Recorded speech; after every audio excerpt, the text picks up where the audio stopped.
And we're live.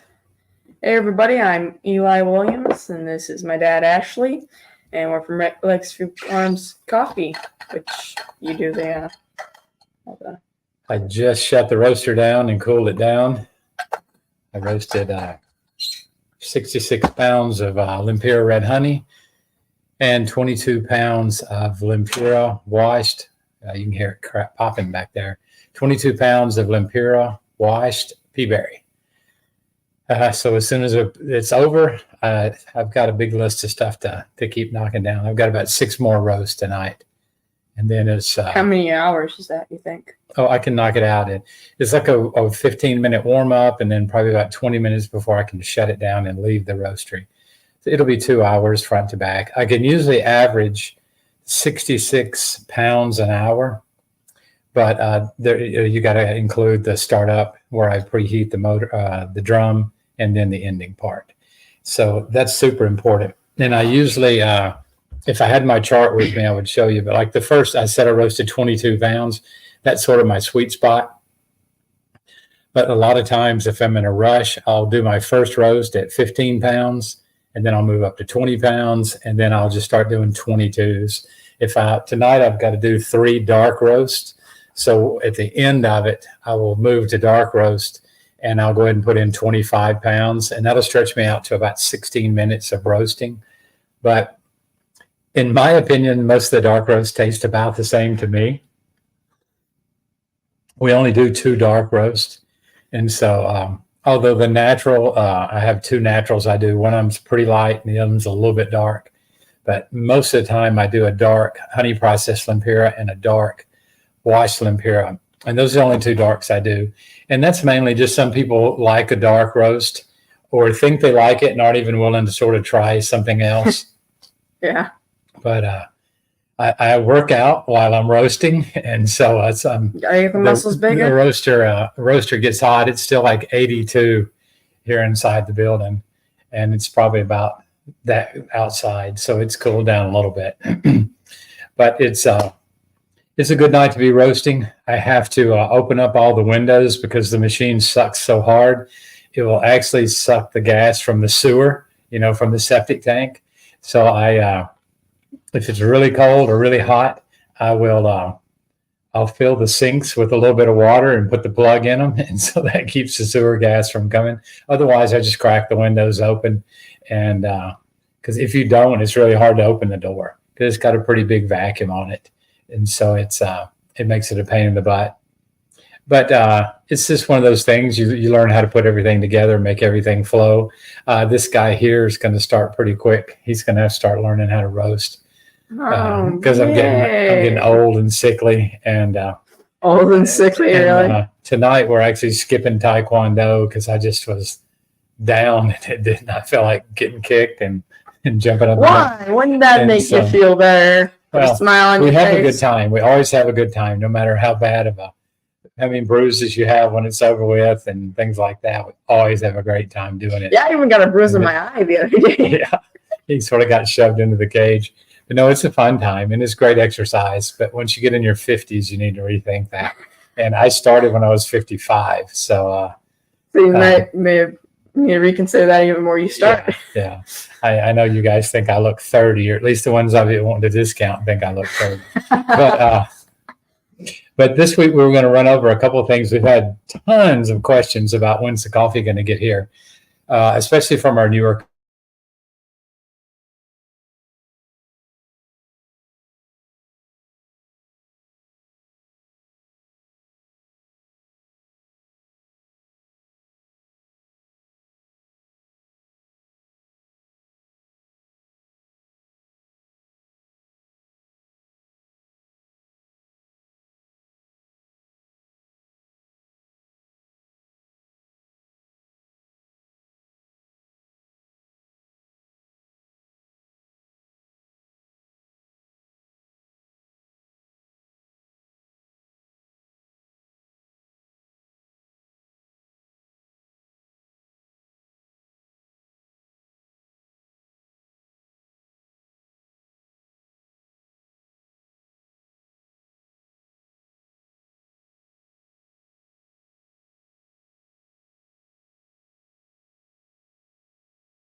There we go. All right, we're back up. All right, it looks like we're live again, and we even have more people watching. Okay, well, something happened to our internet, but it kept recording. So I don't know how much of that y'all heard. If you heard Eli throwing a cussing fit over there. Oh, come Where on. are you? You're even in screen. Look at Well, that. it's a smaller screen. All right, we'll just squeeze in together. Okay. All right, guys, we've had a lot of questions from our new customers. I can't think what the guy's name last night. Is Joe something. He used to work at Cafe Imports. He sent me some studies on aging coffee, and not like the aged Malabar, not that, but like aging coffee in a perfect condition, like perfect humidity, perfect temperature, perfect airflow, while it's in parchment. If you will do that, it will extend the life of the coffee. In most higher end places in Honduras, which is about all I can speak to, they'll age it for 30 days, especially grade coffee. The rest of the stuff is that you get that comes out in March of 2024. That's a 2024 crop. That stuff got bought on Monday. It was dry on Wednesday, and they were selecting it with a machine and sending it out by Friday. But what we do is we try to age all of our coffee for 30 days. Once it's dry to 12.5% to 13%, then we put it in the inner bodega. Then every 30 days, we rotate it. So if a coffee starts on the bottom, then there's a second layer and a third layer. So then we move it. So we take all the bags out, and then we put that bottom one on the top, and then the middle one goes to the bottom. And so all of them get rotated. They all spend 30 days on the top, bottom, and middle. And so that gives them even temperature as much as possible. And there's fans in there, a dehumidifier in there to keep the humidity, the airflow, and all that, the temperature as level as we possibly can. Now, if it's bad weather, they tarp it. You know, there's things that we can't control exactly. But that's the reason our coffee ships a little later than some coffees do. So what we try to do is, as soon as that coffee hits the 90-day mark, the women start selecting it. So it gets 90 days old, then they triga it, which is dehuling it, and then they hand select it. And as soon as then, that depends on how many ladies we have selecting, how fast that gets done. But when that very first coffee hits 90 days, then they start. And we have some coffee that is pre-sold that we only let go 60 days.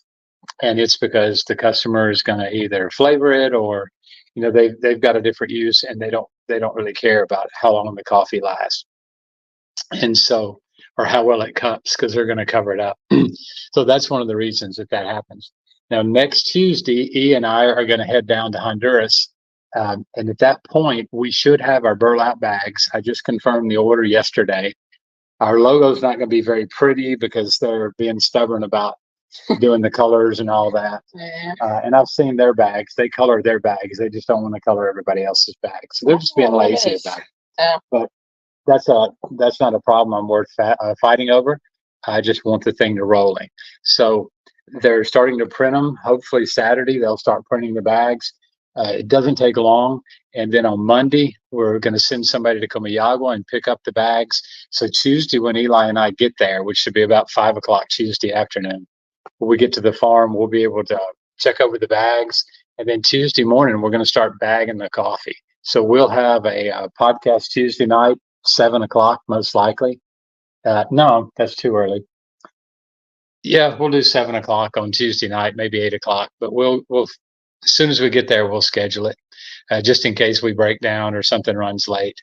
And we have missed a flight a time or two. We're the kings of missing flights. I missed more flights with this guy than anybody else, but I've had more fun missing flights with this guy than Except that one time. That was not fun at all. We didn't have any clothes or anything like that. I told you to pack a spare set of clothes. I did not, because we never miss a flight when we need spare clothes. Exactly. That's why you always do it. But we've learned we don't have to have underwear, and when we do, we wash them in the sink. We dry them on the air conditioner. No problem. But now we travel. We travel smart now. No, but the you travel smart now. But we'll be there sometime Tuesday, God willing, and get everything organized. So probably Wednesday we'll start doing some videos. So we'll probably schedule a podcast for Wednesday for sure. But We've got a group coming the following Tuesday. It's going to be 20 to 22 people. There'll be some Hondurans that come with the group. So they'll come to paint the building. We're going to have medical, dental. So we'll have a clinic and a dental clinic. So there'll be quite a few things going on. I hope the painting is one of the big things. We're having trouble getting wood. We're going to try to make pews for the church, but right now we can't find wood. So wood is highly regulated in Honduras. So we're probably going to, according to what the budget is of the church, we're probably going to buy metal and build the frames out of metal. I've got 3 welders there on the farm. So we'll get everything up in the church building.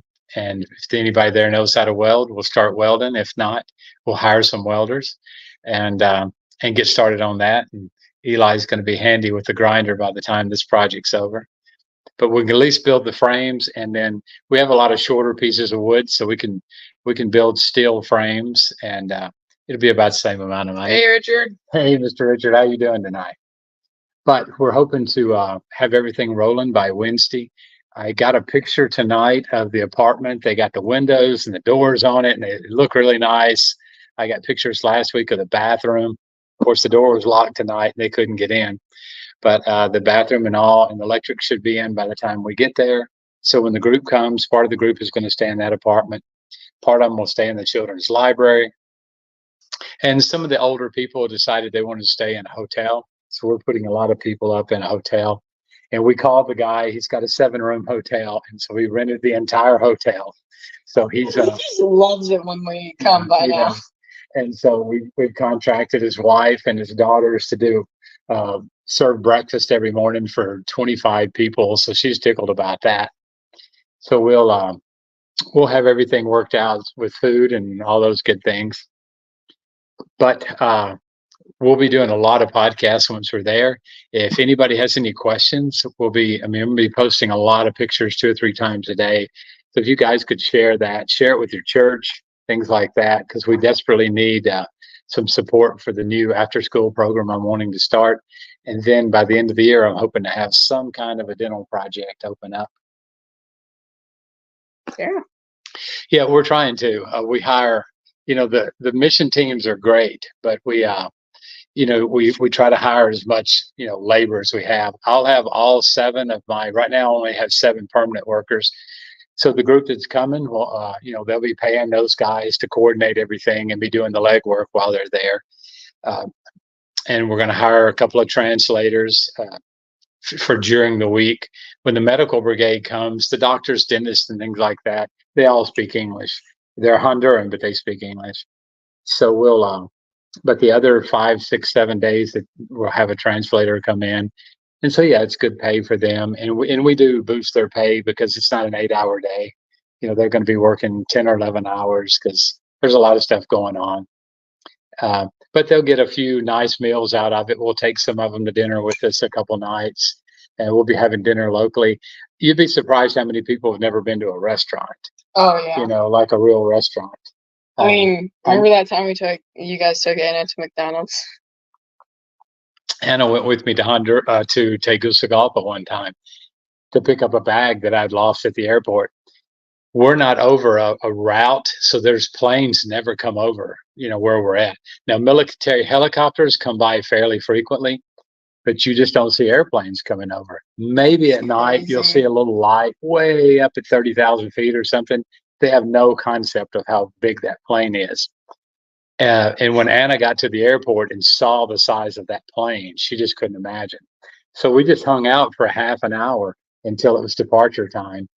And in Tegus, where you parked was less than 200 feet from where the actual runway was. It's crazy. And so we sit there, and when that monster came by, man, she just could not believe it. And when she watched that thing take off and just go up, it was just crazy. There's a lot of people who live in Tegucigalpa just sometimes just watch the planes. You see it all the time. To the point where the government actually built a little tiny park at the end of the runway.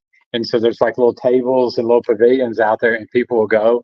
And Popeye's Chicken has a 2-story building, and people will go on Sundays out to eat. And everybody wants to get on that second floor because you've got the best view of the planes taking off. And it's fun to watch them because you really never get that close to a 737 taking off. And so then next, I took Anna to McDonald's and got her a full meal deal or whatever. And so she ate half the hamburger and about half the fries, and then she saved the rest till we got home and gave to her family because she'd never been to a place like that, you know. And so from that point on, we started bringing. Is it Papa John's or where do we get pizza? It's Little Caesars. Little Caesars. That's the place. There's a Little Caesars in Honduras, and you get a pizza just like you do here in the States for less than $5. And so, I mean, there's been times when I'll get a dozen of them, and I'll hit a police checkpoint, give them one, or you stop and give somebody one on the side of the road. And a couple of times we've actually brought them back have we brought some back for all the workers or? Well, we've had 2 pizza parties for the ladies that select the coffee. And so we're going to have a pizza party next week for them. So Anna's going to invite them all to come back in. And when the men are loading the coffee and stuff, we'll stop and have a big pizza party. So I'll have to drive to town and get like 20 pizzas. And what we do is we have 2 or 3 pizzas that everybody eats. And then everybody gets to take a full pizza and a 3-liter Pepsi home with them so they can share it with their families. So, yeah, the Little Caesars is awesome because, I mean, and it may be in Honduras, it may not be the States or anything like that, but they even have like a Pizza Hut there. I mean, it's crazy. Yeah, I still like Little Caesars better. But yeah, it's crazy what they have. If you're going in to sit down, the salads are safe to eat at Pizza Hut.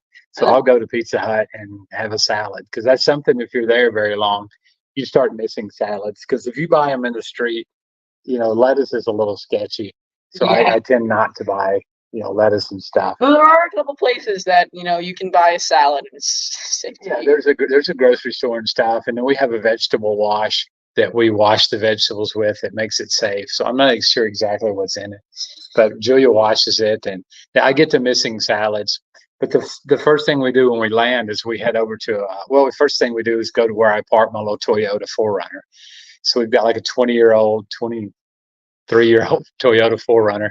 So we take a taxi over to that, and they'll drop us off, and we'll get it started and pay the lady for letting us park there, and then we head over to the grocery store, and then we'll buy our groceries for the next 2 weeks, and then we head to Little Caesars, and then from Little Caesars we'll stop at the gas station, fill it up with gas, and do a quick check of tires and stuff like that if some tires are low. Then we have one tire that sort of goes down a lot. And then we'll head to the farm. It takes about an hour and 15 minutes to get to the farm. And the goal is always to get to the farm before dark. And so that's, I don't like driving at night. Oh, yeah. So this next trip, the people that come, they're going to rent a truck, a little 4-door, 4-wheel drive, you know, diesel pickup. And then so we'll have my Toyota and we'll have my Dodge, and it's 4-door. And so with those 3 vehicles, that's what the 25 of us will ride around in. Plenty of people in the back. Yeah, there's a lot of people in the back. And then we have Hector and Herbert will loan us cars if it's raining or something and we have to get everybody there. But I think we've got 2 or 3 people staying down by the house in the first apartment. And then we got about half a dozen people staying up on top of the hill at the new apartment. And then everybody else is staying in the hotel.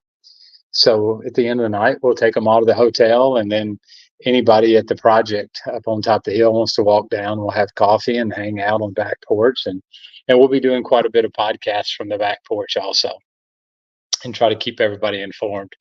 But you guys we'll do at least 2 podcasts while we're doing some of these projects. So if you've got questions you want to ask the little kids, you know, they're going to be excited to be on. Everybody there knows what YouTube is, what Facebook is. And so we're going to set up a computer where they can watch the podcast live on YouTube while we're actually doing it. And so we're going to, you know, interview a couple little kids. So I'll let you guys know as quick as we can when we're going to be doing the podcast so that you guys can jump on and ask the little kids just anything, you know, what's your favorite toy? What's your favorite food? What do you enjoy? You know, just any kind of question that you can. Do you drink coffee? You know, just any kind of question you can think of. And so the kids will have on like a mic and a headset, and so they're going to feel like they're on TV. And so we'll pick out about a half a dozen kids and let them get on. And we'll also do some video because we're shipping up boxing gloves, headgear, and some kicking protection. And so we're going to do a couple of just basic defense classes while we're there. So the kids will get to demonstrate that at the end of the week. Before the group gets there, Eli and I'll put on a couple of classes.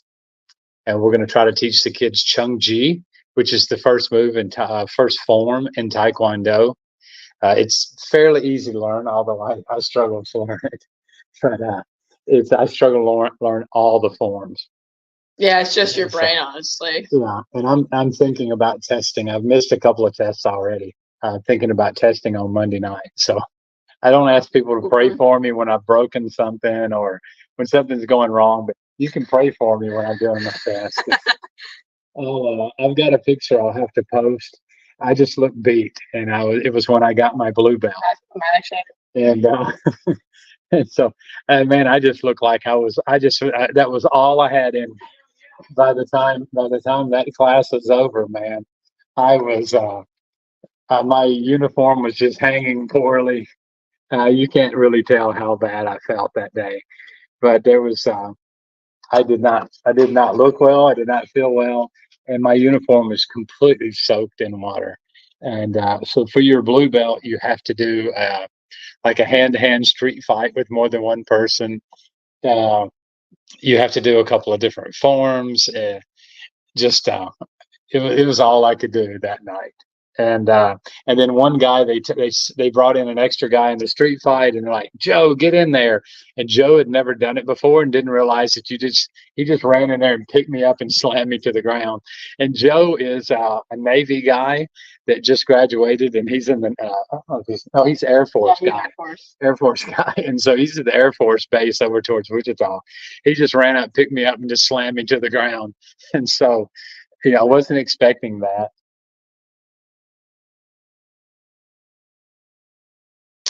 Yeah, Becca, we'll do a VBS once the group gets there on the 16th. 16th. It's the 16th to the 23rd. Yeah, they land on the 16th. So and then we go back with them. Yeah, and we'll fly back with them. But as soon as they get there, they're going to do 5 VBSs. And Saturday is going to be the big day. So Saturday will be just huge because there'll be a couple of hundred people there, because we're going to see 150 people in the medical clinic. We'll see 100 to 150 according to how many dentists show up in the dental clinic. So Saturday is going to be a huge day, and everybody goes to the medical clinic, gets medicines. If they don't have the meds they need, they'll ship them back out by bus.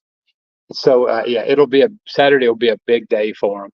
And then we're going to, this group is the group that I went to Honduras with my first time, or technically they went with our church back in June of 1998. So they've been coming for a total of 26 years, but they missed COVID. So this should be about their 25th mission trip. And so they've gone to the same place all this time. So this year they're changing, are going to come to our farm. So there was this little kid, and she was probably 10 or 11. Back when we first went on our trip back in 98, she's going to be the lead doctor of the trip this time. Wow. So we're getting some of the second generation of missionaries, coming back through. A quarter of a century. Yeah, and Richard will bring some soccer balls. They're not much on baseball or basketball. I don't know that they do any baseball. I've never seen a baseball. I don't think they do any baseball. I think the government, they have started a little push on basketball. Yeah, you'll see basketball fields like in Pavas near Pedro's house. They'll have like a basketball goal right over their soccer nets. Yeah. And I think volleyball might be a little bit of a thing too. The volleyball, I think they just like to watch volleyball on TV. So some of you guys might know why they do that. But I've never seen them actually play volleyball.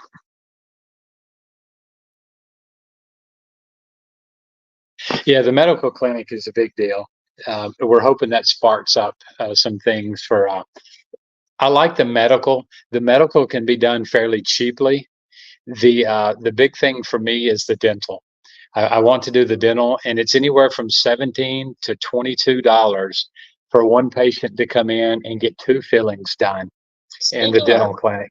And so what I'm wanting to do is, I've got about $3,000 before the dental clinic. I've bought all of the last of my equipment.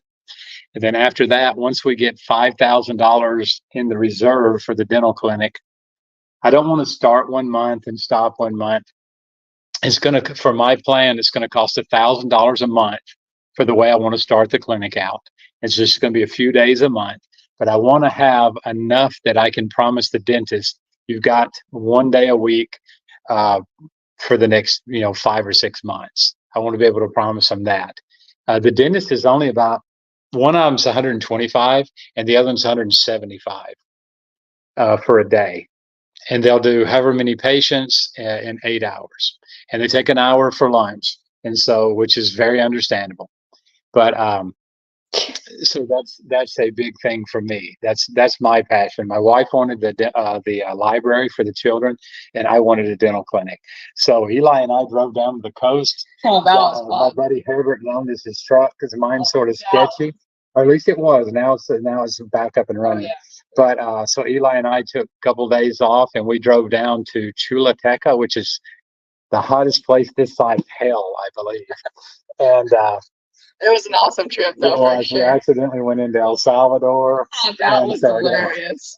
We drove down the road and it said, "Welcome to Honduras." So I'm like, well, that was a mistake. And so we went and picked that chair up and got a broken autoclave, which is the thing you sterilize it with. Currently, it's under LF Missions, but next month we're starting July, we're starting the paperwork, and it's going to be called Legacy Farms Missions. And it'll be based out of Kansas instead of out of Oklahoma. So we've made a couple decisions, and one of them is we're going to have everything in house. We've asked a few people to be directors and to be board members of that. And so if you're on that list, really be thinking about that, because we're going to need an answer by the end of the month. So we want to have it into a circle of coffee people. Right now it's basically my family and one other person.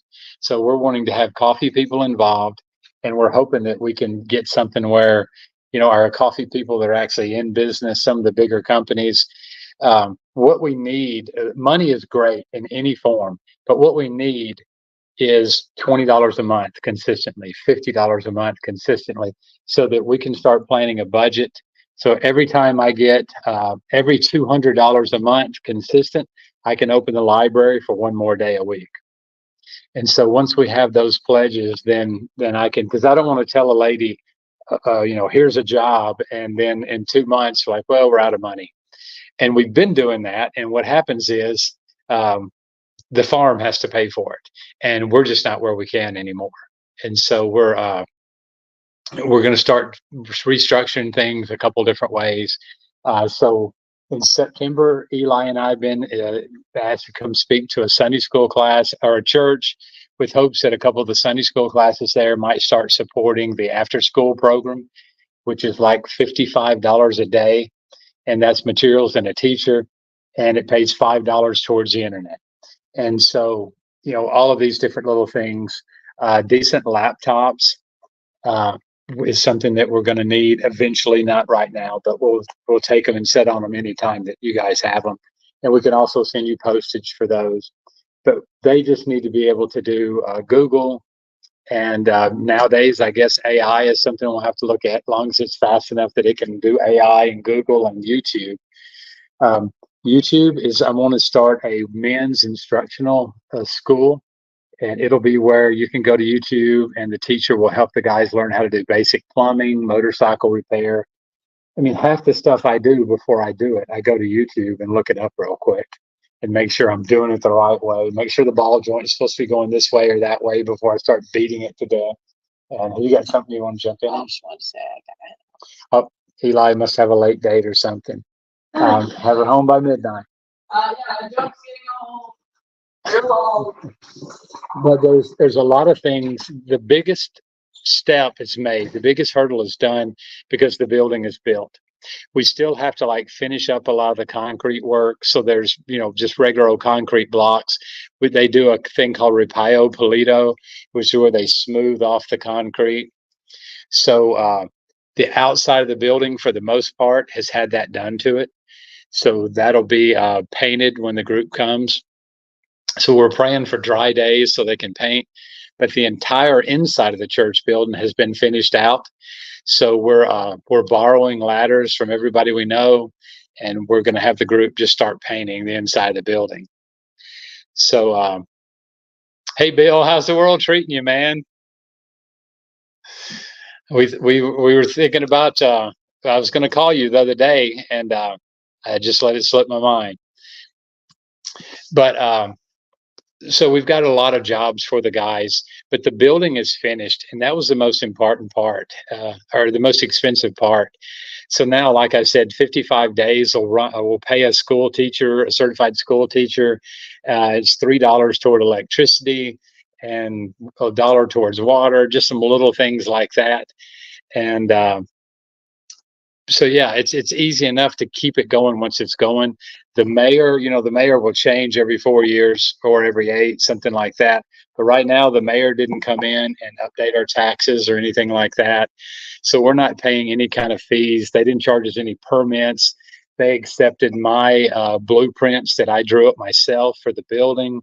They accepted my structural analysis report, which is really funny. But they looked over that, and they had their people look it over, and they accepted all those things without me having to hire all those people to do it. So that literally saved us thousands of dollars. And they've let us operate a medical clinic with absolutely no license. So they're super nice, and they really helped us out a bit.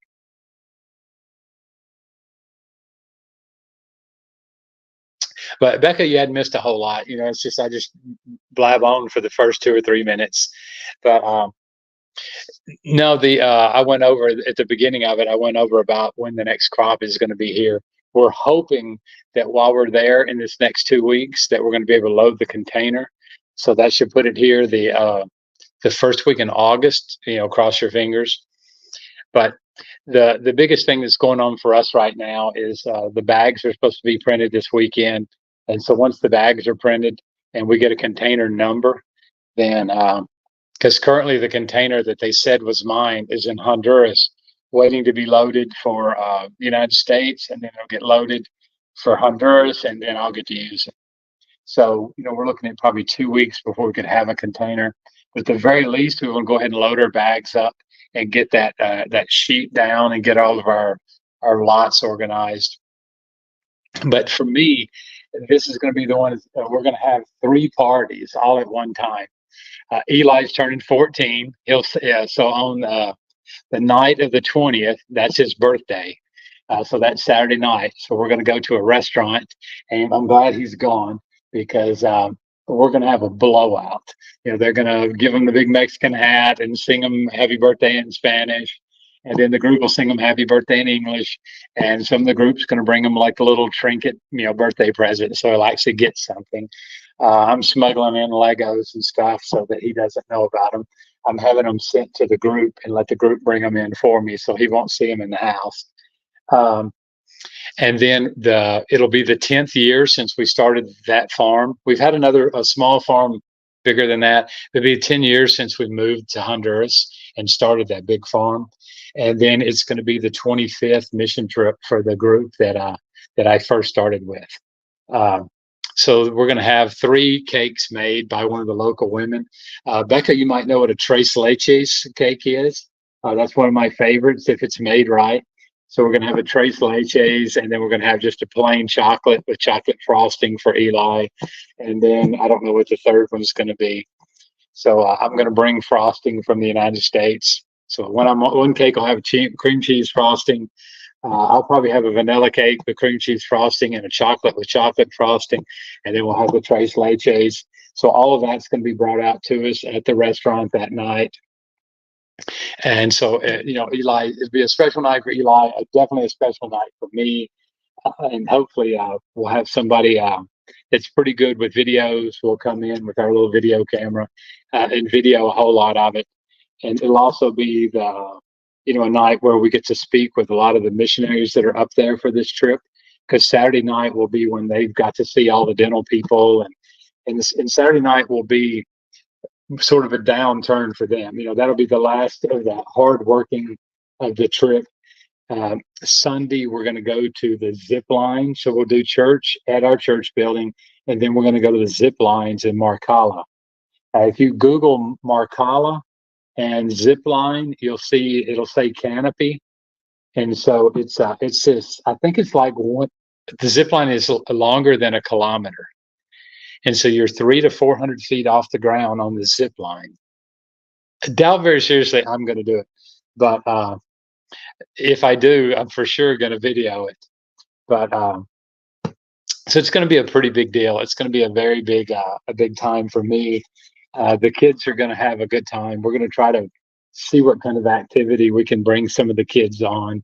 Obviously, there's no way to haul 100 kids to town, but we're going to have probably Monday after school. We're going to talk to some of the schools and see if they'll just let out that day. And so Monday, we're hoping to have a big group there. And maybe we can just buy Pepsis and chips for like 100 kids. So that's sort of the goal. But a lot of it's going to depend on, how much extra funds the group brings, and then how much Eli and I scrounge together between now and then. Eli and I are trying to figure a fun trip for us. We usually try to do something fun and cheap, like go to the caves, or we went to Copan and found a hotel for $42 a night. It was a super nice hotel, 42 nights, and had a continental breakfast. So we try to find something cheap. So I'm hoping we can find something near the Nicaraguan border. And so if we could do that, then we may step over into Nicaragua according to how close it is. But we're going to go to a cigar factory and tour the cigar factory. I don't smoke, but I'm going to pick up a couple cigars. They have some really nice ones called Romeo and Juliet.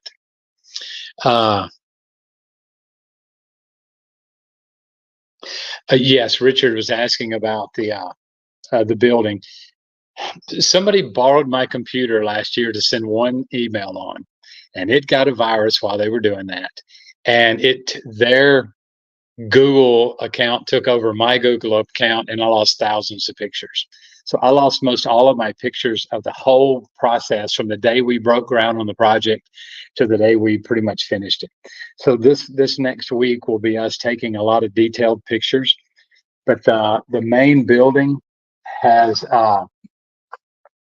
the church, and then off the side of the church building, connected to the church, is the library and the dental clinic.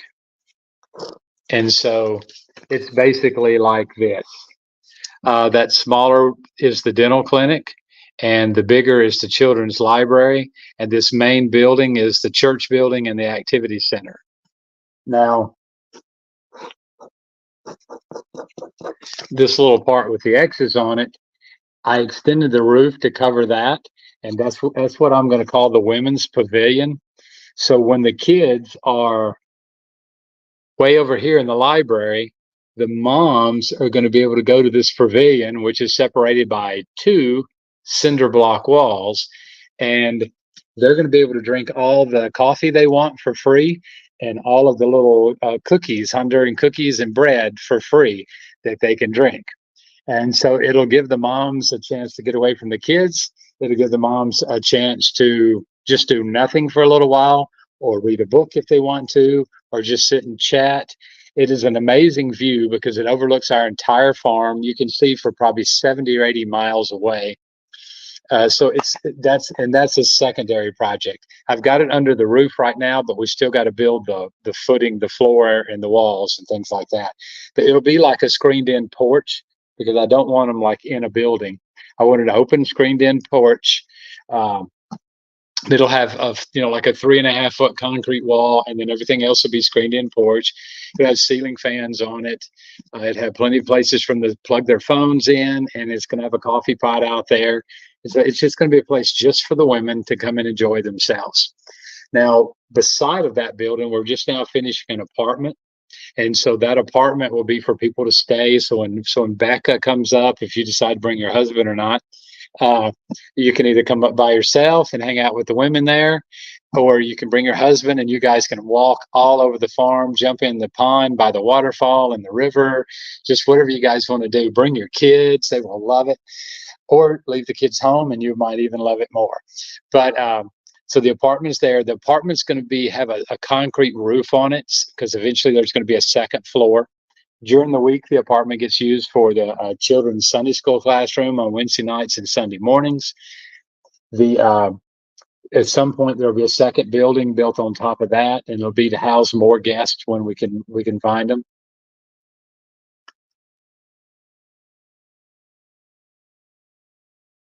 But it's part of an ongoing thing. So right now, everything is sort of separated. Right now, we have close to 800 books in the library, and they're not all just children's books, but mainly children's books. 90% of them are Christian children's books, something to do with that, or at least Boxcar Kids, Magic School Bus, things like that. The next group that's coming up, I think, is going to be maybe September. A couple people are going to come up just to sort of hang out and see things. So that'll be the next time that we can bring up. We'll have a couple extra bags where we can bring some books. But it's super expensive to buy books in Honduras, and you couldn't get Magic School Bus or things like that because they're not real popular in Honduras. But the kids that are reading that and the Boxcar Kids series are loving it. There's always a wait for the Harry Potter series in Spanish. A lot of the kids are doing that, and that's a longer book to read. So when they do that, it takes them sometimes a month, 2 months to read the book. So there's a waiting list on those. But something like that. Somebody gave us the entire series of Harry Potter in Spanish. But for right now, the library is doing okay. It's just opened on Saturdays. Danny has agreed to work more days during the week if we can find support. So all she would work was like 12 o'clock until like 5 o'clock. And we'd still give her a full day's pay for that because the schools don't let out until 12. So we're trying to give the kids more opportunities. The idea would be to open it up on maybe a Wednesday. And so it's going to be open all day Saturday and then half a day Wednesday. And then as soon as we could get a school project, a school that would come out after, or the after school project going, it would start up on Wednesdays. So those two things could run together. We found a teacher that's willing to, come out and work after she gets off work. She would be in a higher pay bracket, than Danny would be. Danny was willing to work for free just because she wanted to help the community. And then I made her give me an offer. And so her offer was if I would pay her bus, which is like $1 each way, that she would work for $4 a day. So we ended up agreeing on $20 a day. So that's a good pay. It may not sound like it. That's a good pay for a 7-hour day in Honduras. So if we can get somebody that will support that, then that would roughly be, there's more than 4 weeks in a month, of course, but it would be about $90 a month. And that would do Danny's pay, and then probably another $15 on top of that would be supplies that they use in library. A lot of the kids, some of the parents will drop their kids off even when they can't read, just because they want some help with like a little daycare kind of thing. And so we let them do that. So Danny will, if there's kids that can't read, we've got little tiny chairs. And so Danny will separate them into a quiet corner, and then she'll read to them for a couple of hours and then just let them play with little games. We've got tons of games and stuff. So Danny's very accommodating to where they can read, not read. If they're high strung, she'll exercise a snot out of them for about 15 minutes and then give them a book and calm them down a little bit. So she knows how to work with the kids. And I'm not pushing a super high pay just for the fact that I'm not trying to be greedy, but right now we currently have, I think, $410 a month donations. And so that's what's running the entire project. Everything else we need past that, the farm pays for it. And so we often have people that, send checks. A lot of the bigger checks will go to the bank project. So a guy sent $2,000 the other day to go to the bank project, but it was the same time when we had a bunch of rain, and I think the guy's named Miguel. The mud came down the hill, knocked the entire wall out of his house, and so we used part of that money to fix the wall in his house. And instead of doing it adobe again, we did it with concrete, so that was fairly expensive. And then Pedro had the chance to buy a little bitty tiny farm. So with the rest of that $2,000, we were able to loan that to Pedro, and he pays back, I think, about $11 a week. until he gets that. I think it was $800, maybe $1,200, somewhere around there that he borrowed. So, those bigger checks will go to bigger things. But that's part of the reason I want some of the some different board members on. I want people from different walks of life. I want everybody to at least like coffee, and I definitely like having Christian people and friends that are helping. I want to get about 10 board members. Some of them will be non-voting, some of them will be voting, but I want to run some things through, and I want some help structuring a budget so that we just sort of figure out. I'm coming up with all the numbers of what it costs to run the place currently. I'm going to come up with all the numbers of what it would cost to add each one of these little programs. And when I meet with the dentist in 2 weeks, I'm going to come up with all the numbers that exactly what it's going to cost to give every person 2 injections, to fill all the Amaga, all the packing, all the gauze that it would take to fill 2 teeth, and just numbers on that. And what we need to be putting back for wear and tear on equipment, because just that little handpiece drill is $2,500. And you need 2 of them, and you need 2 different kinds of needles to inject with, one for adults, one for kids. There's a lot of little things that you need that don't wear out. There's a lot of things that when they do wear out, they're going to be expensive. So we've got to try to find out a budget. We've got to figure out how much percentage of that to put back to buy new equipment. We've got to figure out exactly which dentists we're going to use and what they're going to cost us. So I've got to figure out some of those. And then we've got to figure out how much of the donations that are coming in.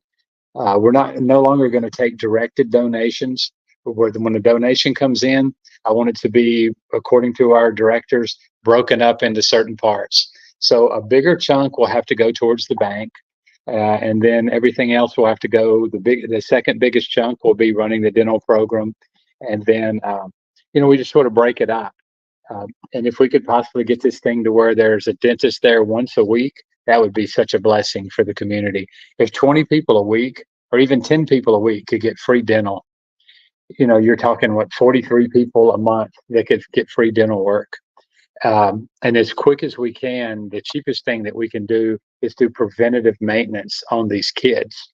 And so get these kids in and do a cleaning, because a full cleaning with the cost of the dentist is going to be about $6. And it's that rubber thing that they have that the dentist does, and your teeth feel so clean for one day.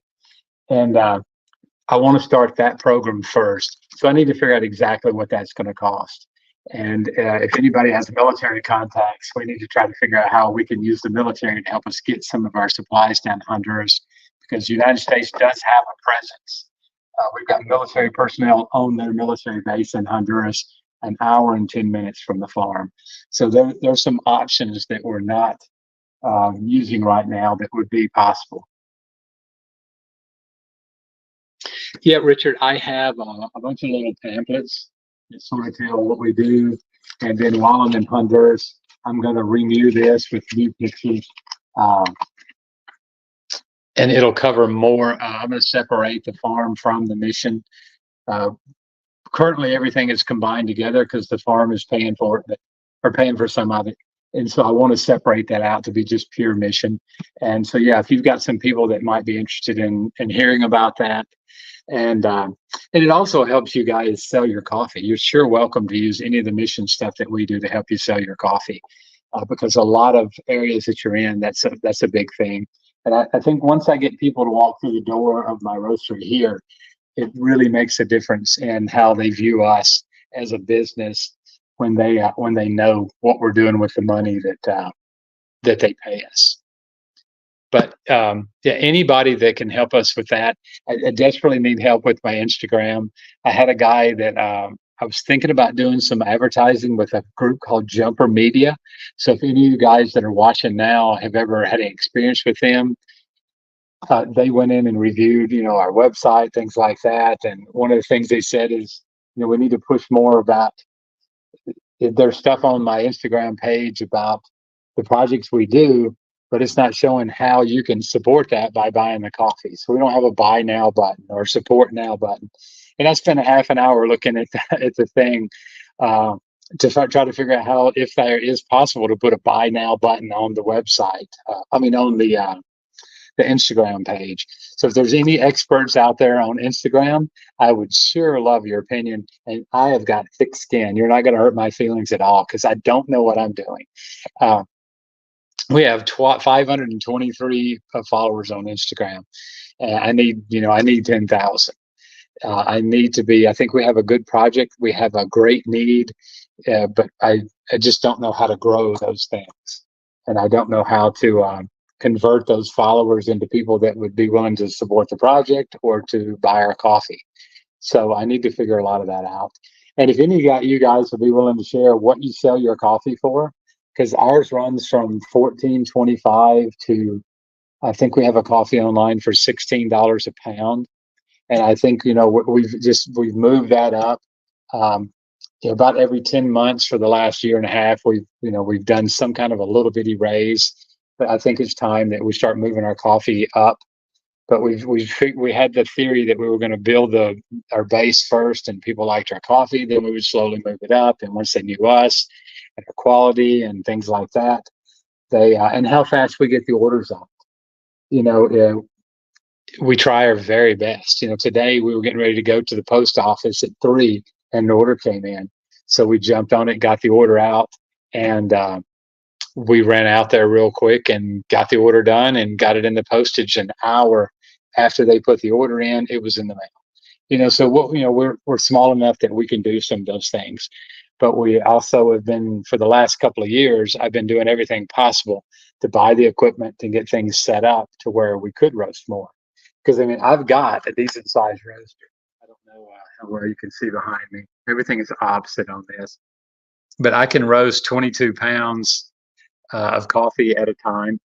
And then I have all my grinders bought so that one day when we do get big and rich and famous, I don't know how many of you guys have ever seen the inside of the roaster, but we've got 3 of the foot pedal machines. We've got one of the little band ones. I can't pronounce the word. I don't know. But it's a German grinder, and they're really great grinders. But we got 2 of the GH2, and we've got 2 of the EK43s. And then the other 3 are buns. This one's a GH3 bun, I think. This one is just for decaf. This one is just for dark roast. And this one is just for flavored coffees. And any of you guys, if y'all can read what the grinders are named, because the boys can remember that better than they can remember the names of the grinders. And C3PO, of course, is the big gold one. And so this one is probably going to be, the dark roast is Kylo Ren. So this one's going to be Darth Vader. I haven't printed it out yet. But I love these 2 bad boys. They'll do 30 pounds of coffee in 9 minutes. And so that's pretty fast. And then my little sample roaster is a Hucky 500T. And so that's what we do our sample roasting on. And of course we do the basic, and then we play chess while we're not doing anything. And I eat out here quite a bit. But those, we store all of our coffees in the tubs. And these are some blends I'm getting ready to do tonight. These are my Marciesa, Perinema, Yellow Bourbon. That's a blend. And then all of these are flavored coffees. We've got Caramel Rum Crunch, Rum Popo. This one is called Ginger Snap. That's a Southern Pecan. This one is Caramel Macchiato, Jamaica Me Crazy, and then that's the front side of your Caramel Rum Crunch again. And this is just it's sort of junky tonight because I've been roasting. We've started doing the whiskey aged, barrel aged coffee. I've failed at that twice already, so I haven't gotten a good one yet. And that's our just little, when people walk through the door, we may have 2 or 3 customers a day that come through and pick it off. The bottom 2 shelves are 16 ounces. The top 2 shelves are 12 ounces. And then here is our coffee cherry tea. and that's our cardamom spice. I hope you guys can see that. And that's my little happy Honduras corner there. It shows some of the guys that were loading last year's containers. I had a guy custom make me some machete things, but I bought a laser, so we're going to start doing the laser printing on them. So this next trip, I'm going to try to buy some machete cases that don't have anything on them, and we're going to start burning whatever we want to burn on them with that laser.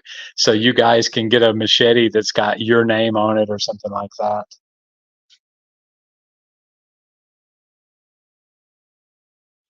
Well, Bill, you were asking about a military base. There's an Air Force base in Wichita, about 35 minutes from here.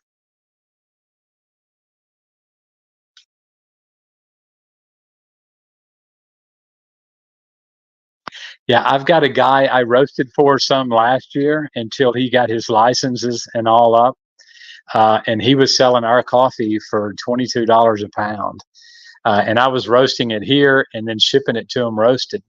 One time he drove from California. The first time he drove from California and picked it up in a U-Haul and then took it back. But if I hustle, my max, I've roasted 600 pounds in one day. And so, if I'm willing to work 12 hours a day, which I am, I can roast 600 pounds and that's start to finish everything. Not grinding. The next 2 days we did grinding and blending and all of that.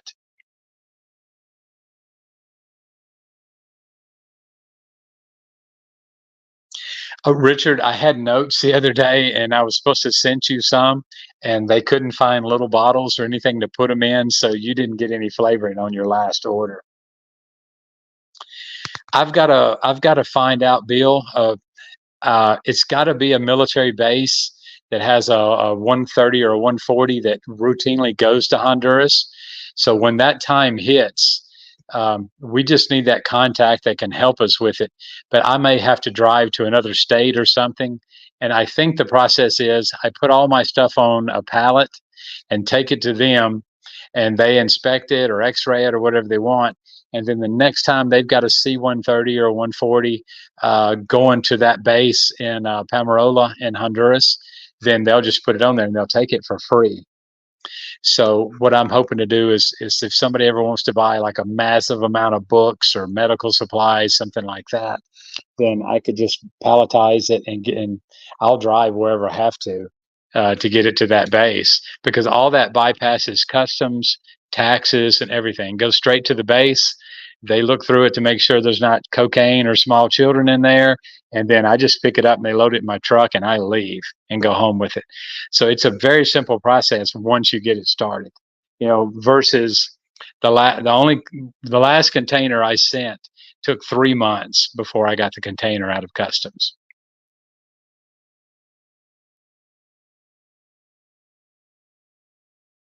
Yeah, anything you could find out, Bill, about that will help. I haven't talked to Santiago and Pedro lately. He sort of messed us over during harvest. He didn't pick for us this year. He went and picked for another guy, and so he and I are going to have a heart-to-heart when I get back. So because I want him there and I want him to stay there. But even like Bahidio, he did the same thing. He got mad and quit for a while and didn't help a lot with harvest he's the guy that runs my dehuller, and he quit and he got mad over a couple things that were going on, and he was in line to run the entire farm in a year, and he just really screwed up. They spent all of his farm money on a motorcycle and then wrecked the motorcycle. And so a lot of trouble in his house with his wife. He really messed up his family. And so I talked to him before I came back in May, and I got him to start working on the farm. He's still embarrassed, and there's a lot of pride involved. But I told him, we're always going to buy your coffee. I've got a place for his daughter, a scholarship for his daughter in place when she graduates high school. She'll get to go to a 3-year school and learn English and study business. And so all those things are in place for him. He just needs to be working on the farm. But and the same thing with his coffee. We'll buy all his coffee. But Bahidio sold all his coffee to somebody else this year. and because he needed the money right then. And so he sold it for a third of what we pay him. He got, I think, $1.60 a pound, or no, $1.20 a pound was what market was in Honduras. So he got $1.20 for his coffee instead of a little more than $5.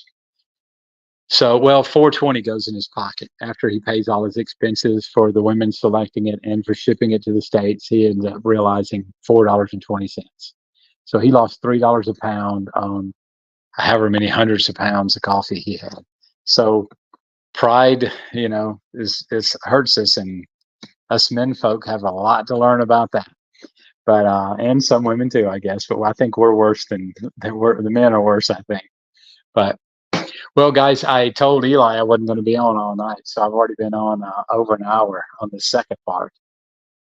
But if you guys have any questions, if you have a group that might be willing to help us, something like that, let me know, and I'll send out whatever information we can.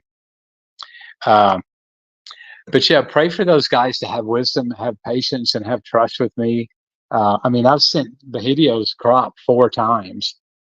He and I had a headbutting because he wanted to borrow money to buy a motorcycle, and it's my money. It wasn't the money that was donated. It was my money. And I told him no, because he doesn't need a motorcycle. I don't need a motorcycle, especially not in Honduras. But if you're talking about spending half a year's pay to buy a motorcycle, and it won't help your barbershop that's there at your house, it won't help your corn grinder that's there at your house, and it's not going to benefit you economically in any shape, form, or fashion, I'm not going to loan you money for it. I'm not going to loan you money for a plasma TV or a smartphone, stereo system. There's just certain things we're not going to loan money for. And so what he did was he went to a loan shark, and he borrowed the money against his coffee crop, bought a motorcycle, had it a week, and he totaled it out. And then he ended up missing 4 days' work on the farm. And he told me he hurt his back. And he specifically said, I hurt my back moving your coffee. He specifically told me that. And but then one day I went to his house to talk to him. And his wife happened to be there. And right by the front porch was a wrecked motorcycle. And so we started putting 2 to 2 together, and figured out what really happened. And so he still had debt on that. So all of his coffee money went towards paying off that motorcycle. So yeah, it was sad. And he came back to work for a couple of days, but as soon as I went back to the States, he quit coming back into work. And so, we've got to try to figure out how to get him back there. Because if any of you guys have watched my podcast much, you know that that's a guy that I really love. And I've got his picture on my desk in Honduras and on my desk here somewhere. I can't see it right now, but just, he's a really good guy, a really sweet guy. And I really think the world of him. But we all get our head on crooked every once in a while. And I'm going to do my best to see if he and I can come to a meeting of the minds and get his butt back on the farm. And that's one of my goals. But we're very excited about next week and what all is going to happen over the next 2 weeks. And I hope a lot of you guys can join us on some of the podcasts. And if there's anything that you want to know or we can do for you while we're there, let us know, and we'll accommodate however we can.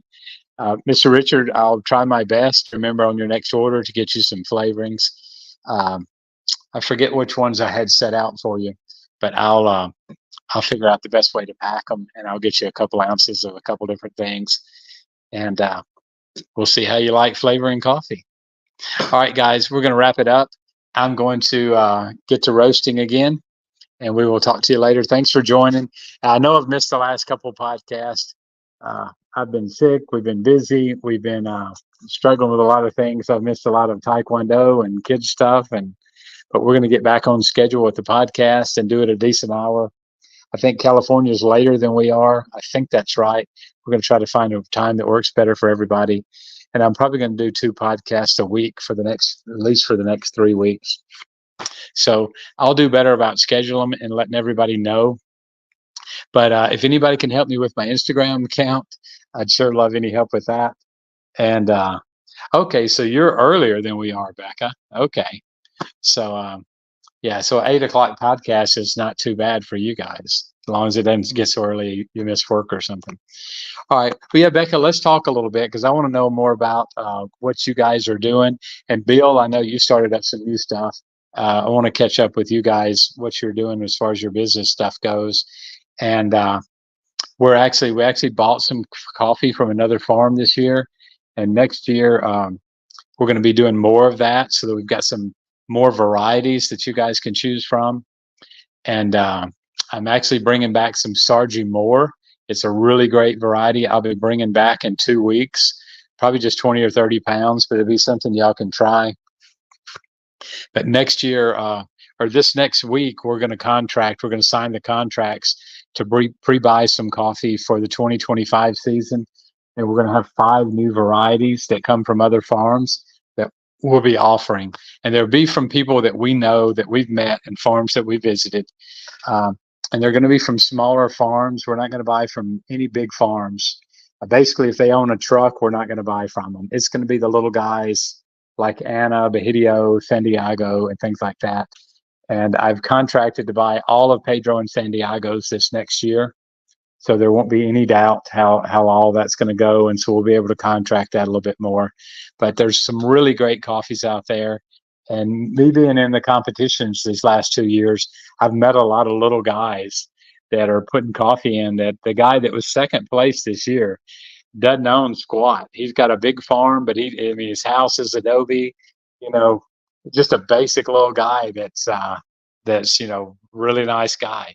So we're gonna try to have a meeting, if at all possible. We're gonna meet with have a dinner for like the top 10 people that placed this year, and just sort of see how big their farms are, and see if we can visit some of those farms. And the group is wanting to go out and visit some coffee farms different than mine. And so while the group is there, we'll go visit some of those farms and let them see, more of the day-to-day farming stuff that's going on.